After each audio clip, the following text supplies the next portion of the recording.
જય શ્રી કૃષ્ણ, નમસ્કાર, પ્રણામ, સ્વાગત છે તમારું અમારી યુટ્યુબ ચેનલમાં। મિત્રો, આપણી આજની કહાની છે વહુને સબક શીખવાડવો જરૂરી હતો। આ કહાની વૃદ્ધ મા બાપની સાથે બનેલી વાસ્તવિકતાને દર્શાવતી ખૂબ જ પ્રેરણાદાયક કહાની બનવાની છે। તેથી મારી તમને વિનંતી છે તો આ કહાનીને અંત સુધી ધ્યાનથી સાંભળજો અને જો પસંદ આવે તો વિડીયોને લાઈક તેમજ તમારા અન્ય મિત્રો સાથે શેર કરજો। અને આવી જ કહાની સાંભળવા માંગતા હોય અને હજુ સુધી આ ચેનલને સબસ્ક્રાઇબ ન કરી હોય તો આ ચેનલને સબસ્ક્રાઇબ જરૂરથી કરી લેજો અને કોમેન્ટ બોક્સમાં સાચી શ્રદ્ધાથી હર હર મહાદેવ જરૂરથી લખી દેજો, જેથી ભગવાન ભોલેનાથની કૃપા આપણા સૌ પર નિરંતર બની રહે। તો મિત્રો, તમારો ઝાઝો સમય ન લેતા ચાલો શરૂ કરીએ આજની કહાની। આજે દિલીપ કામ પરથી ઘરે પરત આવ્યો ત્યારે તેના માતા પિતાને આવી હાલતમાં જોઈને તેના પગ નીચેથી જમીન સરકી ગઈ। જ્યારે તેમની પત્ની કાવ્યા કીટી પાર્ટીમાંથી ઘરે પરત આવી ત્યારે દિલીપે તેના ગાલ પર જોરદાર તમાચો માર્યો અને કહ્યું, તારી હિંમત કેવી રીતે થઈ મારી મા બાપુજી સાથે આવું વર્તન કરવાની? આ ઘર તારી પહેલા મારી માં અને બાપુજીનું હતું, તું કોઈ દહેજ તરીકે નથી લાવી। દિલીપ કાવ્યાને બૂમ પાડી અને બોલ્યો, હું ઘણા સમયથી તારી આ ગેરવર્તણૂક સહન કરતો હતો, કારણ કે મેં એવું વિચાર્યું હતું કે થોડા દિવસોમાં તું મારા માતા પિતા સાથે એડજસ્ટ થઈ જઈશ અને તારા પોતાના માતા પિતાની જેમ તેમને પ્રેમ અને સન્માન કરવા લાગીશ, કારણ કે દરેક સંબંધમાં થોડો સમય જરૂર છે અને તે તો મારા ગયા પછી મારી માં અને બાપુજીની હાલત નોકર કરતા પર વધારે ખરાબ કરી દીધી અને તે તેમની પાસે એક એક પૈસાનો હિસાબ માંગ્યો। તે એમનું આટલું અપમાન કર્યું। કાવ્યા, તું મારી એક વાત કાન ખુલ્લા રાખીને સાંભળી લે, તેઓ આ ઘરના તેમના પુત્રની કમાણી ખાય છે, તારા પપ્પાનો નહીં। હવે જલ્દીથી તારો સામાન પેક કર અને આ ઘરમાંથી ચાલતી પડ। દિલીપે ગુસ્સામાં ગર્જના કરીને કાવ્યને કહ્યું અને હાથ જોડીને તેની માતા પિતાને માફી માંગવા લાગ્યો। ખરેખર ગીતાજી અને મગનજી પહેલા તેમના ગામમાં રહેતા હતા। એક દિવસ ગીતાજીની તબિયત એટલી બગડી ગઈ હતી કે તેને હોસ્પિટલમાં દાખલ કરવા પડ્યા। હોસ્પિટલમાં ડોક્ટરે તપાસ કર્યા બાદ જાણવા મળ્યું કે તેને હાર્ટ એટેક આવ્યો હતો। હોસ્પિટલમાં તેમનો ઈલાજ કરવામાં ઝાઝો ખર્ચ આવે તેમ હતો અને મગનજી પાસે પત્નીની સારવાર કરાવવા માટે પૂરતા પૈસા ન હતા। તેથી તેમણે તેમના પુત્ર દિલીપને ફોન કરીને કહ્યું, દીકરા દિલીપ, તારી માતાની તબિયત ખૂબ જ ખરાબ થઈ ગઈ છે, તેમને હાર્ટ એટેક આવ્યો છે અને હોસ્પિટલમાં દાખલ છે। આ સાંભળીને દિલીપ સ્તબ્ધ થઈ રહ્યો અને તે ભાવુક થઈ ગયો અને બોલ્યો, પપ્પા, આ બધું કેવી રીતે થયું અને તમે મને પહેલા કેમ ન કહ્યું? દીકરા, આજે સવારે જ તારી માતાને શ્વાસ લેવામાં તકલીફ થવા લાગી હતી, તેથી તેમને હોસ્પિટલમાં લઈ જઈને તપાસ કરાવી ત્યારે ખબર પડી કે તેને હાર્ટ એટેક આવ્યો છે। ડોક્ટરે પૂરા 3 લાખ રૂપિયાનો ખર્ચ બતાવ્યો છે। દીકરા, તને અહીંયા આવવાની તસ્દી ન લેશે, બની શકે તો થોડા પૈસા મોકલી આપો। આટલું કહીને મગનજીનું ગળું દબાઈ ગયું।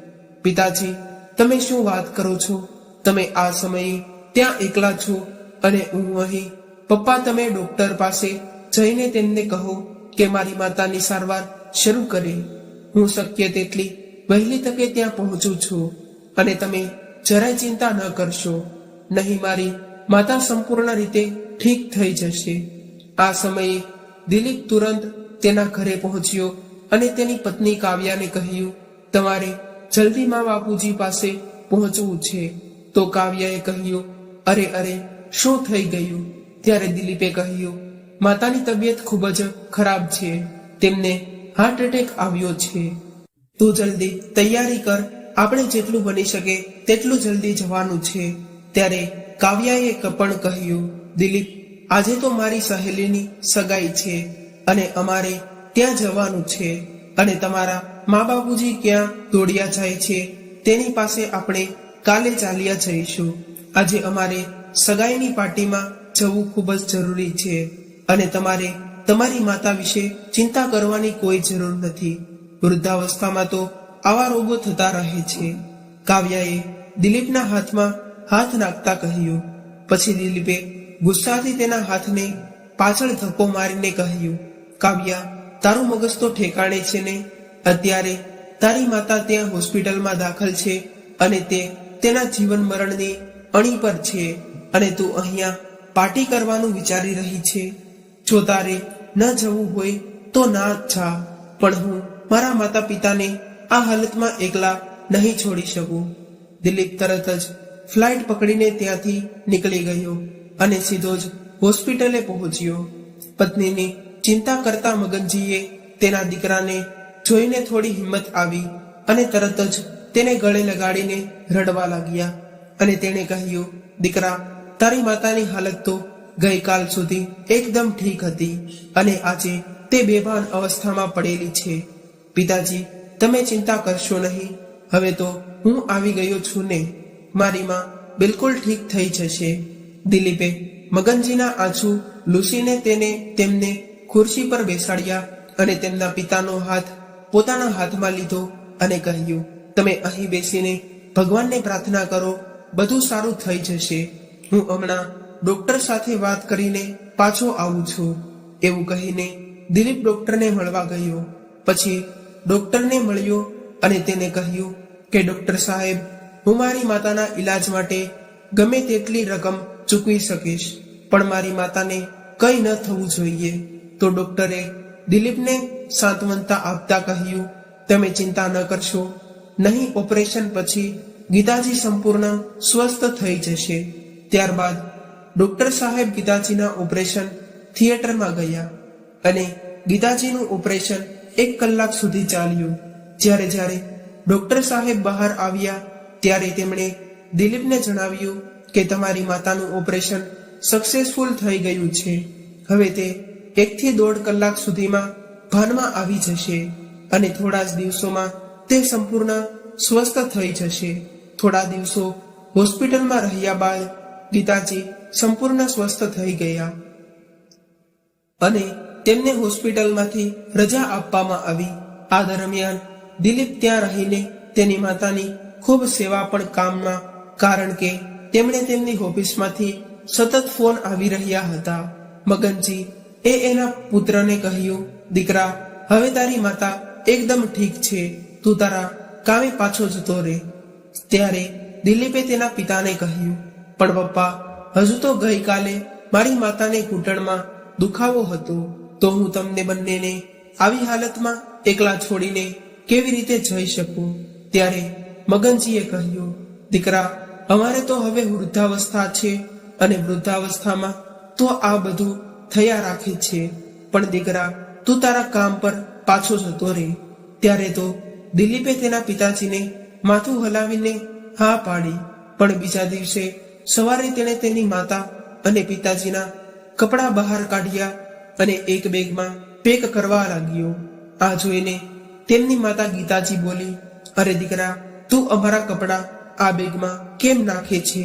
ત્યારે દિલીપે કહ્યું, કારણ કે માં, તમે લોકો હવે અમારી સાથે શહેરમાં આવો છો, હવે તમે અમારી સાથે જ રહેશો. નાના દીકરા, અમે અહીંયા બરોબર છીએ, અમારે શહેરમાં નથી આવવું. બસ તમે અહીં ક્યારેક મળવા આવતા રહેજો અને તમારો ચહેરો જોઈ શકશો, તે અમારા માટે પૂરતું છે. અને દીકરા, તું જાણે જ છો કે તારી વહુને અમારી સાથે રહેવું પસંદ નથી. એટલું કહેતા ગીતાજીની આંખોમાં આંસુ આવી ગયા. અરે માં, તમે એની ચિંતા ન કરો, હું બધું સંભાળી લઈશ, પરંતુ આ હાલતમાં હું હવે તમને એકલા નહીં છોડી શકું. તમે મારી સાથે આવો. તેના પુત્રના એટલા આગ્રહ પર ગીતાજી અને મગનજી બંને તેની સાથે તેના ઘરે જતા રહેવા તૈયાર થયા.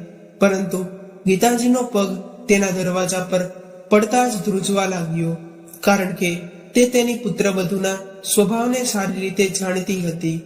ગીતાજી ને આ રીતે ધ્રુજતા જોઈને દિલીપે હસીને કહ્યું, અરે માતા, આ ઘર અમારા પહેલા તમારું છે. તમે પૂરા અધિકાર સાથે આ ઘરમાં રહી શકો છો.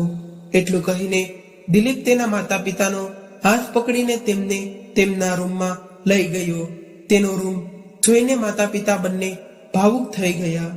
ત્યારે તેમને દિલીપે કહ્યું, તમને ખબર છે પિતાજી, મેં જ્યારે આ ઘર ખરીદ્યું હતું ત્યારે આ રૂમનું સેટિંગ તમારા બંનેના કહેવા પ્રમાણે જ કર્યું હતું.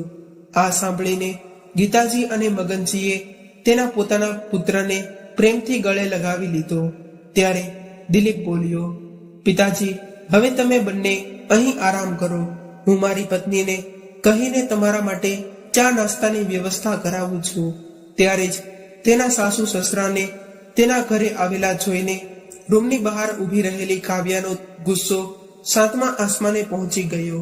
જેવો દિલીપ તેના માતા પિતાને તેમના રૂમમાં બેસાડીને બહાર આવ્યો એટલે તુરંત કાવ્યા તેનો હાથ પકડીને તેને તેના રૂમમાં લઈ ગઈ અને ગુસ્સામાં કહ્યું, દિલીપ, તારું મગજ ઠેકાણે છે કે નહીં?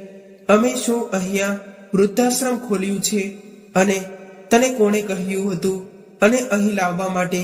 કાવ્યા, તું મારી સાથે તારી જીભ સંભાળીને વાત કરજે. તે મારા મા બાપુજી છે અને જો તું તેમના વિશે આવું કંઈક બોલીશ તો હું બિલકુલ સહન નહીં કરું અને હું મારા માતા પિતાની સંભાળ રાખીશ. હું એકલો જ કાફી છું તેમની સેવા કરવા માટે. પણ તું એક વાતનું ધ્યાન રાખજે કે તમારા કારણે મારા માતા પિતાને કોઈ તકલીફ ન થવી જોઈએ, નહીં તો મારા કરતા ખરાબ કોઈ નહીં હોય. આટલું કહીને દિલીપ રસોડામાં ગયો અને બીજા દિવસે તેને એક નોકરાણીને તેમના માતા પિતાનું ધ્યાન રાખવા માટે રાખી. દિલીપની માં અને બાપુજી દિલીપ સાથે ખૂબ ખુશ હતા, પણ તેની વહુનું તેના પ્રત્યેનું આવું વર્તન જોઈને તેના મનમાં એક અજાણ્યો ડર હતો.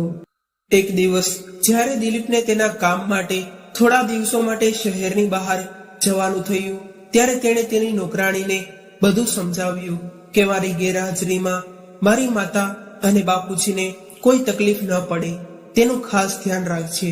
ત્યારે જ પાસે ઉભેલી કાવ્યાએ આ બધી વાતો સાંભળીને તે મનમાં વિચારી કરી રહી હતી, પણ તેણે તે સમયે દિલીપને કશું ન કહ્યું. પોતાના પુત્રના મનમાં પોતાના માટે આટલી ચિંતા જોઈને ગીતાજીએ તેને કહ્યું, દીકરા, તું આટલી ચિંતા ના કર. તું કોઈ પણ જાતની ચિંતા કર્યા વગર તારા કામે જઈ શકે છે. આટલું કહીને તેણે તેના પુત્રના માથા પર હાથ મૂકીને તેને આશીર્વાદ આપ્યા. બીજા દિવસે દિલીપ ચાલ્યો ગયો અને તે જતાની સાથે જ તેની પુત્રવધુ કાવ્યાને મોકો મળી ગયો તેમની સાસુ અને સસરાને તંગ કરવાનો. તેની સાસુ સાંભળે તેમ એક દિવસ ફોન પર જોરથી વાતો કરતા તેણે કહ્યું, શું કહું તને યાર, મારી સાસુ અને સાસરા અહીં આવીને બેસી ગયા છે. તે એટલું પણ નથી જાણતા કે અહીં શહેરમાં કેટલી મોંઘવારી છે. તે લોકોને અહીંયા આવતાની સાથે જ અમારા ઘરનો ખર્ચો એટલો બધો વધી ગયો છે કે હું તને શું કહું. અને તેણે આખા ઘરને દવાખાનું બનાવીને રાખી દીધું છે. તે આટલા મૂર્ખ છે કે તેને ખાવા પીવાની પણ ખબર નથી પડતી અને કપડાં પહેરવાની પણ કોઈ ભાન નથી. અરે, તમારા માતા પિતાના ઘરમાં કોઈ આવા લોકોને તો નોકરીએ પણ ના રાખે. તેમની વહુની આ બધી વાતો સાંભળીને ગીતાજી અને મગનજી અંદરથી ખૂબ જ દુઃખી થઈ અને ગુસ્સે થયા, પણ એ બંને એમના પુત્રનું પારિવારિક જીવન બગાડવા માંગતા ન હતા. તેથી તેણે પુત્રવધુના આ અપમાનજનક શબ્દોને કડવી ખૂંડ સમજીને પી ગયા. એટલી વાતોથી પણ જ્યારે કાવ્યાને સંતોષ ન હતો ત્યારે તેણે તેના ઘરની નોકરાણીને પણ કાઢી મૂકી. આજે જ્યારે મગનજીને ચા પીવાનું મન થયું ત્યારે તેમણે તેમની પુત્રવધુને બોલાવીને કહ્યું, બહુ, આજે નોકરાણી કામ પર નથી આવી કે શું? ત્યારે કાવ્યાએ કહ્યું, બાબુજી, તેના પગારનો ખૂબ જ ખર્ચ હતો, તેથી મેં નોકરાણીને કામ પરથી કાઢી મૂકી છે. પછી મગનજીએ કહ્યું, મારું માથું ભારે લાગે છે, એટલે બહુ તમે મારા માટે એક કપ ચા બનાવી આપો ને. ત્યારે કાવ્યાએ ગુસ્સાથી કહ્યું, બાપુજી, અત્યારે મારી પાસે સમય નથી તમારા માટે ચા બનાવવાનો, અને આટલું કામ તો તમે જાતે પણ કરી શકો છો, નહીતર તારા હાથ પગ જામ થઈ જશે તો તમને જ તકલીફ પડશે, અને માજી તમારે પણ આરામ કરવામાં આખો મહિનો વિતાવવા આવ્યા છો. હવે મારી સાથે રસોડામાં થોડું જાજુ કંઈક કામ કરાવવા લાગો. ત્યારે મગનજીએ કહ્યું, બહુ દીકરા, જે પણ કામની જરૂર હોય તે મને કહો. તારી સાસુની તબિયત હજુ બિલકુલ ઠીક નથી થઈ, અને તે અત્યારે ખૂબ ચાલી પણ નથી શકતી. હા, તમે બંને અહીંયા મફતની રોટલી તોડવા આવ્યા છો. કોઈ કઈ કામ ચીંધે તો ત્યારે તમારા બહાના બનાવવા લાગે છે. લ્યો આ થેલી અને બજારમાં જાઓ શાકભાજી લેવા, અને હા, તાજી શાકભાજી લાવજો, અને લાવીને તેને સારી રીતે ધોઈ અને ફ્રીજમાં રાખી દેજો. ત્યારે મગનજીએ થેલી પકડી અને શાકભાજી ખરીદવા માટે ગયા. શાકભાજી ખરીદીને પરત ફરતી વખતે લાંબા સમય સુધી ચાલવાને કારણે તેને શ્વાસ લેવામાં તકલીફ થવા લાગી, અને જ્યારે તે થાકીને ઘરે પહોંચ્યા ત્યારે તેને તેની વહુને કહ્યું, વહુ, મને એક ગ્લાસ પાણી આપો. આ સાંભળીને તેની પુત્રવધુએ કહ્યું, બાપુજી, હું તમારી નોકરાણી નથી કે તમે મને ઓર્ડર કરી રહ્યા છો. તમે શાકભાજી લાવીને મારા પર કોઈ ઉપકાર નથી કર્યો. તમે અહીં રહેશો તો તમારે કામ તો કરવું જ પડશે, અને તમારે જે જોઈએ તે તમારા હાથે લઈ લ્યો. આટલું કહીને કાવ્યાએ નાસ્તો લીધો અને રૂમમાં ચાલી ગઈ. મગનજી આ બધી વાતો સાંભળીને આશ્ચર્યચકિત થઈ ગયા, અને હવે તેમને સમજાઈ રહ્યું હતું કે આ ઘરમાં તેમની કોઈ જગ્યા નથી. તે પોતે લડથાતા પગલાએ સાથે રસોડામાં ગયા અને પાણીનો ગ્લાસ પીધો. પછી તેમના રૂમમાં જ તે સૂઈ ગયા. ગીતાજી તેની પુત્રવધુની આ બધી વાતો પોતાના રૂમમાં સૂતા સૂતા સાંભળી રહ્યા હતા. જ્યારે મગનજી રૂમમાં પહોંચ્યા ત્યારે તેમણે જોયું કે ગીતાજીની આંખોમાંથી આંસુ વહી રહ્યા હતા. ત્યારે તેમની પત્નીના ખંભા પર હાથ મૂક્યો અને કહ્યું, તું બિલકુલ ચિંતા ન કર, અમારો પુત્ર આવી જશે એટલે બધું જ બરાબર થઈ જશે. તે આપણી સાથે હશે, પછી આપણે ચિંતા કરવાની કોઈ જરૂર નથી. ગીતાજીથી હજી પણ કામ થઈ શકતું ન હતું. હાથ પગ અને સાંધામાં ખૂબ જ દુખાવો થતો હતો. આજે બપોર થવા આવ્યા હતા, પણ મગનજી અને ગીતાજીએ હજુ સુધી નાસ્તો નહોતો કર્યો, અને જ્યારે રસોડામાં જોઈને જોયું તો તેમની પુત્રવધુએ ખાવાનું પણ બનાવ્યું ન હતું. ત્યારે મગનજીએ જાતે જ પોતાના માટે અને પોતાની પત્ની માટે ભોજન બનાવ્યું અને તેની રૂમમાં જઈને તેમની પત્નીને ખવડાવ્યું. આ જોઈને તેની પુત્રવધુ તેના રૂમની બહાર આવી અને બૂમો પાડવા લાગી, આ શું છે? તમે લોકોને જરાય શરમ નથી આવતી? મારું આખું ઘર રસોડું બગાડી નાખ્યું છે. મારે મારું રસોડું સાફ કરવું પડશે. તો મગનજીએ કહ્યું, વહુ દીકરા, તમે ચિંતા ના કરો, હું આખું રસોડું જાતે જ સાફ કરી દઈશ. આટલું કહીને મગનજીએ આખું રસોડું અને વાસણો સાફ કરી દીધા.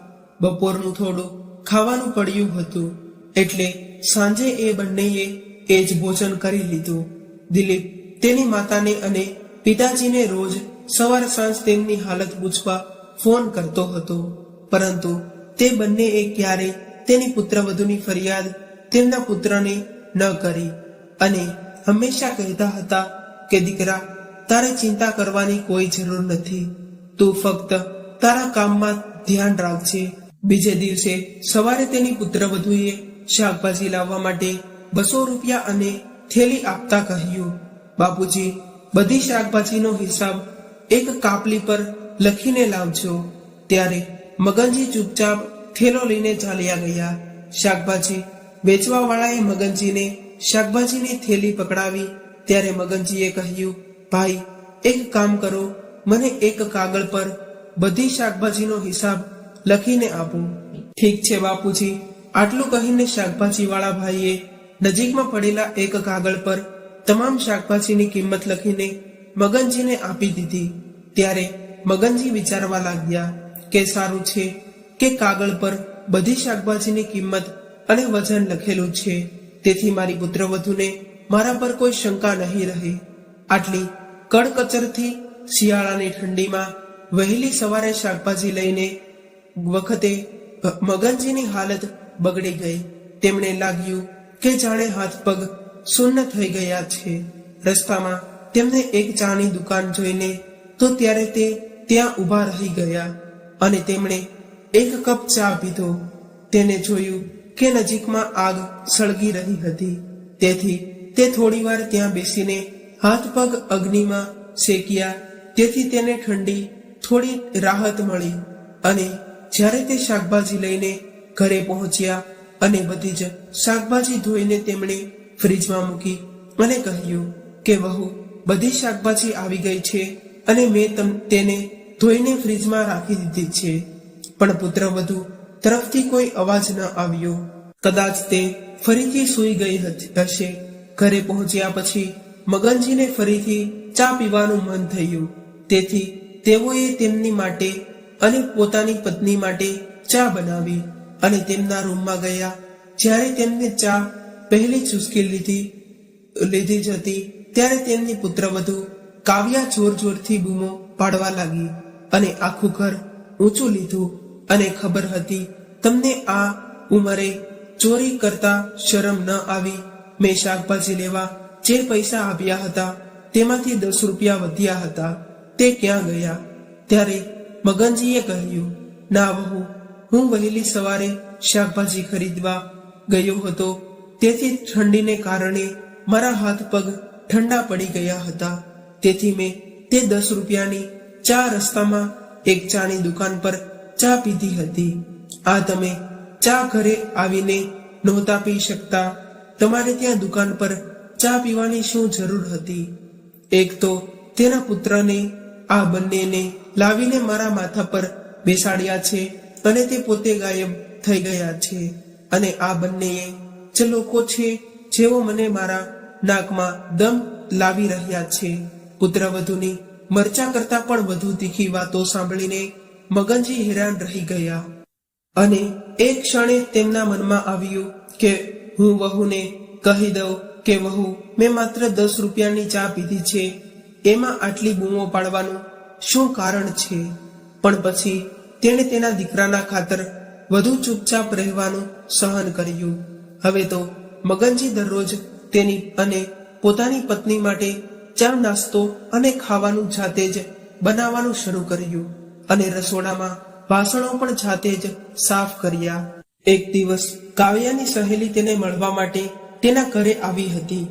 ત્યારે મગનજી તેની પત્ની ગીતાજી માટે દાળ બનાવી રહ્યા હતા. ત્યારે કાવ્યા હસવા લાગી અને તેણે કહ્યું, અરે ડિમ્પલ, તું કેમ આવી? મને બોલાવી લેતી હતી ને હું ખુદ આવી જાત અને તને મળવા માટે, કેમ કે હું તારા ઘરે તને મળવા માટે ન આવી શકું. અરે નહીં, એવી વાત નથી. ચાલો ઠીક છે, તું મારા રૂમમાં જા, ત્યાં બેસીને વાતો કરીએ. કાવ્યા ઝડપથી તેની સહેલીનો હાથ પકડીને તેના રૂમમાં લઈ ગઈ, જેથી તેની નજર તેના સસરા ઉપર ન પડે. બંને બેસીને એકબીજા સાથે વાતો કરી રહ્યા હતા. ત્યારે જ મગનજી ત્યાં આવ્યા. તેણે ત્યાં પહોંચીને કહ્યું, અરે વહુ, મને દાળનો મસાલો નથી મળી રહ્યો, તે ક્યાં છે? તે શોધી શકતો નથી. આ સાંભળીને કાવ્યાના હાવભાવ ઉડી ગયા અને તેણે ગુસ્સામાં કહ્યું, મેં તમને કેટલી વાર કહ્યું છે કે મારા રૂમમાં ન આવો. મારી પણ પોતાની અંગત જિંદગી છે. શું તમને આ વાત સમજવામાં નથી આવતી? હવે જાઓ અહીંયાથી. પછી તેની સહેલી ડિમ્પલે કાવ્યાને પૂછ્યું, આ વૃદ્ધ કોણ છે? મેં તેને તારા ઘરે પહેલા ક્યારે નથી જોયા. અરે એવું કંઈ નથી, તે અમારો નવો નોકર છે. તે હમણાં જ આવ્યો છે, તેથી તેને ખબર નથી કે કઈ સામગ્રી ક્યાં રાખવાની છે. તું તેમની વાત છોડી દે અને મારી વાત સાંભળ. જ્યારે મગનજીએ તેમની વહુના આ શબ્દો સાંભળ્યા ત્યારે તેને પોતાના કાન પર વિશ્વાસ ન આવ્યો. ત્યારે જ કાવ્યાએ પાછળથી અવાજ કર્યો, સાંભળો, મારા માટે અને મારી સહેલી માટે 2 કપ કોફી બનાવો.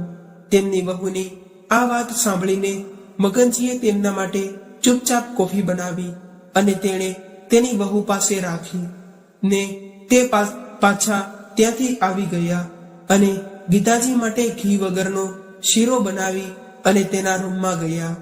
રૂમમાં જતા જ ગીતાજીએ તેના પતિને પૂછ્યું કે શું થયું, પુત્રવધુ કેમ બૂમો પાડી રહી હતી. ત્યારે મગનજીએ કહ્યું, અરે ગીતા, એવી કાંઈ વાત નથી, તું શીરો ખાઈ લે અને પછી આરામ કર. થોડી વાર પછી કાવ્યા ગુસ્સામાં બૂમો પાડતી પાડતી આવી અને કહ્યું કે જો તમને કોફી બનાવતા નથી આવડતું તો તમે બનાવી નહોતા શકતા, અમારો કોફીનો ટેસ્ટ બગાડી નાખ્યો. ત્યારે ગીતાજીએ વહુને પ્રેમથી પૂછ્યું, શું થયું? તો તેણે કહ્યું, તમે તો ચૂપ જ રહો, તમે તો નથી કામના કે નથી કાજના, તમે તો છો દુશ્મન અનાજના. ત્યારે જ તો હું બહાર જાઉં છું, મારી સહેલી સાથે પણ પાછા આવ્યા પછી હું તમને બંનેને જોઈ લઈશ. અને હા, મારા આવ્યા પહેલા આ ઘર સાફ થઈ જવું જોઈએ. આટલું કહીને કાવ્યા તેની સહેલી સાથે નીકળી ગઈ. તેની વહુની આવી વાતો સાંભળીને ગીતાજી ડરવા લાગી. ત્યારે મગનજી બોલ્યા, અરે ગીતા, તું દરેક વાતમાં રડવા લાગી જા છો. તું તારી તબિયતનો તો વિચાર કર. જો હું થોડું કામ કરું છું તો તેમાં કંઈ ખોટું નથી થયું. તું જ કહે છે કે માણસના હાથ પગ ચાલે ત્યાં સુધી કામ કરતું રહેવું જોઈએ, નહીતર તો શરીર ભરાઈ જાય છે અને રોગો પણ થઈ જાય છે. આમ કહીને મગનજીએ ગીતાજીના આંસુ પહોંચ્યા અને તેમને ધાબળો ઓઢાડીને તે આરામ કરવાનું કહ્યું અને પોતે વાસણો સાફ કરવા લાગ્યા. રસોડામાં ગયા અને ઠંડીમાં પાણીથી વાસણો સાફ કરતી વખતે તેમના હાથ ધ્રુજતા હતા. ત્યારે થોડી વાર પછી અચાનક દિલીપનો અવાજ આવ્યો, મા બાપુજી, તમે ક્યાં છો? જુઓ, હું તમારા બંને માટે શું લાવ્યો છું. દિલીપ દોડતો દોડતો તેના રૂમમાં પહોંચ્યો અને તેની માતાના ચરણ સ્પર્શ કરીને બોલ્યો, માં, તમે કેમ છો? તમારી તબિયત કેવી છે? ત્યારે તેના દીકરાને સામે જોઈને ગીતાજીની આંખોમાં આંસુ ભરાઈ ગયા. ત્યારે દિલીપજી બોલ્યા, માં, જો હું તમારા માટે મુંબઈથી શું લાવ્યો છું. જો તારા માટે ખૂબ જ સુંદર ધાબળો અને બાપુજી માટે સારી ગુણવત્તાનું સ્વેટર લાવ્યો છું. પણ બાપુજી ક્યાં છે? ઘરમાં બધે જોઈ લીધું પણ ઘરમાં ક્યાંય દેખાતા નથી. તેમના પુત્રનો પ્રશ્ન સાંભળીને ગીતાજી પોતાની જાતને રોકી ન શક્યા. તેમની આંખોમાંથી આંસુ વહી રહ્યા હતા. દિલીપ તેની માતાની આવી હાલત જોઈને સ્તબ્ધ થઈ ગયો અને જ્યારે તેણે તેનું કારણ પૂછવાનું શરૂ કર્યું ત્યારે ચોધાર આંસુએ રડતા રડતા ગીતાજીએ આખી પરિસ્થિતિ દિલીપને જણાવી. આ દરમિયાન રસોડામાં વાસણોનો અવાજ આવ્યો. દિલીપ દોડતો ત્યાં પહોંચ્યો. ત્યાં તેણે જોયું કે તેના પિતા વાસણો સાફ કરી રહ્યા હતા. આ દ્રશ્ય જોઈને દિલીપના પગ નીચેથી જમીન સરકી ગઈ. તેની આંખોમાં આંસુ આવી ગયા. ત્યારે મગનજીએ તેની તરફ જોઈને કહ્યું, અરે દીકરા, તું ક્યારે આવ્યો? બાપુજી, મારું કામ વહેલું પૂરું થઈ ગયું હતું એટલે વહેલો આવી ગયો, એમ કહીને તેમણે તેમના પગને સ્પર્શ કર્યો. તો દિલીપને આશીર્વાદ આપવા તેમના માથા પર તેણે પોતાનો હાથ મૂક્યો. ત્યારે દિલીપને ખબર પડી કે તેના પિતાજીના હાથ ઠંડીને કારણે ફૂટવાઈ ગયા હતા અને તેઓ કામ કરી શકતા ન હતા. આ દરમિયાન કાવ્યા પણ ત્યાં આવી પહોંચી અને દિલીપને વહેલો જોઈને તેના હોશ ઉડી ગયા અને પછી ચહેરા પર હળવા સ્મિત સાથે તેણે કહ્યું, દિલીપ, તું તો કહેતો હતો કે તારે હજુ 15 દિવસનું કામ બાકી છે. આટલું કહીને કાવ્યા તેની તરફ આવવા લાગી. ત્યારે દિલીપે તેના ગાલ પર જોરથી થપ્પડ મારી અને કહ્યું, તારી આવી હિંમત કેવી રીતે થઈ કે મારા ભગવાન જેવા માતા પિતા અને બાપુજી સાથે આવું કર્તવ્ય કરવાની? આ ઘર તેમના પુત્રનું છે અને તું તેને દહેજ તરીકે નથી લાવી. હું બધું સહન કરી શકું છું પણ મારા માતા પિતાની આંખોમાં આંસુ બિલકુલ સહન નથી કરી શકતો. અરે જાલિમ ઓરત, મને લાગતું હતું થોડા દિવસ પછી તું મારા માતા અને પિતાજીને સમજી શકીશ અને તું તારા પોતાના માતા પિતાની જેમ તેમનો આદર સત્કાર કરીશ અને તેમને પ્રેમ કરીશ. પરંતુ હું ખોટો હતો. મારા ગયા પછી તે મારા માતા અને પિતાને નોકરીની જેમ વર્તન કર્યા અને તમે કોઈ શરમ નથી આવતી? બસ હવે બહુ થઈ ગયું. તું તારો સામાન પેક કર અને અહીંથી નીકળી જા. મારી સામેથી દિલીપે ગુસ્સાથી બૂમ પાડીને અને કહ્યું, આ ઘરમાં તારા માટે કોઈ જગ્યા નથી. આ સાંભળીને કાવ્યા દિલીપના પગમાં પડી ગઈ અને માફી માંગવા લાગી. અને તમે આવું કેવી રીતે કહી શકો? મારી સાથે તમે તો મને પ્રેમ કરો છો. હા, હું તને પ્રેમ કરું છું, પણ એનો અર્થ એ નથી કે હું મારા જન્મદાતા મા બાપનું અપમાન સહન કરીશ અને તેમને છોડી દઈશ. મેં વિચાર્યું હતું કે એક દિવસ તું મારી મા અને બાપુજીને સમજી શકીશ, પણ તારા જેવી સ્ત્રીઓ હસતા ખેલતા પરિવારને બરબાદ કરી નાખે છે. અરે, મને મારી જાત પર શરમ આવી છે કે મેં મારી મા બાપુજીને તારા જેવી ક્રૂર ઓરતને સોંપી દીધા છે. આટલું કહીને દિલીપની આંખોમાં આંસુ આવી ગયા અને તેમના માતા પિતા સામે હાથ જોડીને તેણે કહ્યું, મને માફ કરી દેજો. આજ પછી હું અહીં છું ત્યાં સુધી તમને બંનેને કોઈ તકલીફ નહીં પડે. પછી કાવ્યાએ તેના સસરાના શબ્દો સાંભળી અને કહ્યું, માજી, બાપુજી, મને માફ કરી દો. મારાથી ખૂબ મોટી ભૂલ થઈ ગઈ છે. અજાણતા મેં તમારી સાથે ખૂબ જ ખરાબ વર્તન કર્યું છે. પછી ગીતાજી બોલ્યા, દીકરા, પુત્રવધૂને માફ કરી દે. લડાઈ ઝઘડો ક્યાં ઘરમાં નથી થતો. પણ દિલીપે તેમની માતાની વાત ન માની અને પત્નીનો હાથ પકડીને તેને ઘરની બહાર કાઢી મૂકી.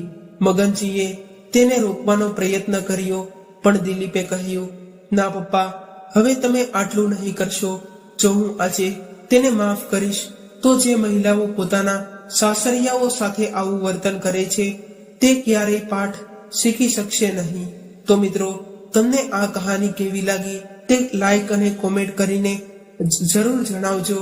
અને આવી જ કહાની સાંભળવા માંગતા હોય તો આ ચેનલને સબસ્ક્રાઇબ કરવાનું ભૂલશો નહીં. તો ચાલો હવે ફરી મળીશું એક નવી કહાની સાથે. ત્યાં સુધી તમારા મિત્રોને જય શ્રી કૃષ્ણ, રાધે રાધે, હર હર મહાદેવ.